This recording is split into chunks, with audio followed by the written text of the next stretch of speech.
நாம் தமிழர் கட்சி பிரிவினைவாத இயக்கம் என குற்றம் சாட்டிய திருச்சி எஸ்பி வருண்குமாருக்கு அக்கட்சியின் ஒருங்கிணைப்பாளர் சீமான் இன்று காட்டமான பதிலடி கொடுத்துள்ளார். இருவருக்கும் இடையே ஏற்பட்டுள்ள மோதலின் பின்னணி குறித்து விவரிக்கிறது இந்த தொகுப்பு. கடந்த ஜூலை மாதம் விக்கிரவாண்டி இடைத்தேர்தலின் போது முன்னாள் முதல்வர் கருணாநிதி குறித்து அவதூறாக பேசிய வழக்கில் நாம் தமிழர் கட்சி நிர்வாகி சாட்டை துரைமுருகனை திருச்சி போலீசார் கைது செய்தனர். இந்த சம்பவத்தை அடுத்து நாம் தமிழர் ஆதரவாளர்கள் சமூக வலைதளங்கள் மூலம் தன்னையும் தன் குடும்பத்தினரையும் கடுமையாக விமர்சனம் செய்வதாக குற்றஞ்சாட்டிய திருச்சி எஸ்பி வருண்குமார் தனது குடும்பத்தாரை அவதூறு பேசியவர்களை விடமாட்டேன் என சவால் விடுத்தார். தொடர்ந்து சீமான் உள்ளிட்ட நாதக நிர்வாகிகள் 22 பேர் மீது திருச்சி போலீசார் வழக்கு பதிவு செய்ததால் வருண்குமார் சீமான் இடையே மோதல் உச்சகட்டத்தை எட்டியது. இந்நிலையில் தேசிய IPS அதிகாரிகளின் 2 நாள் மாநாடு சண்டிகரில் நேற்று தொடங்கியது. மத்திய உள்துறை அமைச்சகத்தின் அழைப்பின் பேரில் திருச்சி மாவட்ட காவல் கண்காணிப்பாளர் வருண்குமார் இந்த மாநாட்டில் கலந்து கொண்டார். IPS அதிகாரிகள் மத்தியில் உரையாற்றிய வருண்குமார் நாம் தமிழர் கட்சியினர் இணையதளங்கள் வாயிலாக பெண்களுக்கு எதிரான குற்ற செயல்களில் ஈடுபட்டு வருவதாக தெரிவித்தார். மேலும் நாம் தமிழர் கட்சியினர் பிரிவினைவாதத்தை தூண்டுவதால் அது கண்காணிக்க வேண்டிய இயக்கம் என்றும் அவர் பேசியது பரபரப்பை ஏற்படுத்தியது. திருச்சி எஸ்பி வருண்குமாரின் பரபரப்பு குற்றச்சாட்டுகள் குறித்து இன்று செய்தியாளர்களிடம் பேசிய சீமான் நாம் தமிழர் கட்சியை பிரிவினைவாத இயக்கம் என்று கூறுவதற்கு ஆதாரம் என்ன என கேள்வி எழுப்பினார்.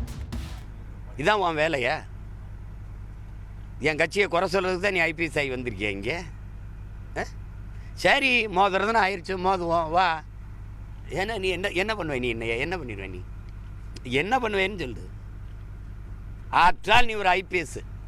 மேலும் வருண்குமார் அடிப்படை தகுதியில்லாமல் IPS ஆனவர் எனவும் காட்டமாக விமர்சித்தார். வழக்கெடுப்பிய சரி, இந்த அதிகாரம் இந்த காய் சட்டில் எத்தனை வருஷம் இருப்ப? எத்தனை வருஷம் இருந்துருவே? நீ எத்தனை வருஷம் இருப்ப? ஒரு 50 வருஷம், இன்னும் ஒரு 40 வருஷம் இருப்பியா? இல்லை ஒரு 30 வருஷம் இருப்பியா? அதுக்கப்புறம் இறங்கித்தானே தம்பி ஆகணும் கீழே. ஆனால் நான் இங்கே தான் இருப்போம். பார்த்து பேசணும், பார்த்து இது பண்ணணும். திருச்சி எஸ்பி மற்றும் சீமான் இடையே ஏற்பட்டுள்ள இந்த மோதல் போக்கு அரசியல் வட்டாரத்தில் சலசலப்பை ஏற்படுத்தியுள்ளது. சங்கரன், இந்த விவகாரத்தில் நாம் தமிழர் கட்சியின் அடுத்த கட்ட நடவடிக்கை என்ன? வருண்குமார் மீது புகார் ஏதும் அளிக்கப்பட்டுள்ளதா? விவரங்களை சொல்லுங்க. தொடர்ச்சியாக நாம் தமிழர் கட்சி குறித்து சர்ச்சைக்குரிய வகையில் பேசி வரக்கூடிய திருச்சி மாவட்ட எஸ்பி வருண்குமார் மீது நடவடிக்கை எடுக்க கோரி அக்கட்சி நிர்வாகிகள் சென்னை DGP அலுவலகத்தில் இன்று புகார் கொடுத்திருக்கிறார்கள். எவ்வித முகாந்திரமும் இன்றி கட்சியின் பெயருக்கு களங்கம் ஏற்படுத்தும் வகையில் அவர் செயல்பாடுகள் இருப்பதாகவும் புகாரில் தெரிவித்திருக்கிறார்கள். கல்பனா. நன்றி சங்கரன்.